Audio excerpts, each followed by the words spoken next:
how to help workers, especially those in their 50s and 60s, have enough savings for retirement. Some suggestions from economists include one-time top-ups to the Central Provident Fund, as well as additional contributions from employers. Well, the Prime Minister's National Day message had noted that some workers may not have enough savings in their CPF accounts and can do with the extra help. Tan Si-hui with more. A worrying trend, as nearly 4 in 10 CPF members who turn 55 have difficulty meeting the basic retirement sum, a monthly payout to cover basic living expenses from the age of 65.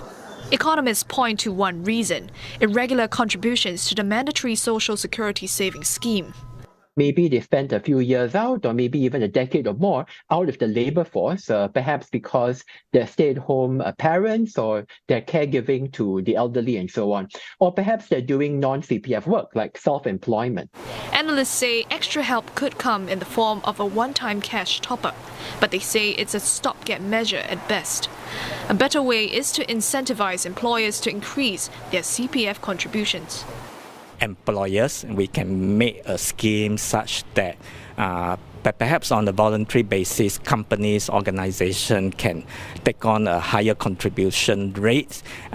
We can give incentives such as, say, tax deduction, or even on a more radical basis, a government matching, a third source for some of these contributions. So it's more than just employee-employer. At the same time, of course, we need a proper review. They say this will be a delicate balancing act, making sure it does not impose a financial burden on businesses while caring for workers' needs. Economists say even if employers can be incentivized, workers owe it to themselves to make sure they have enough CPF savings for retirement.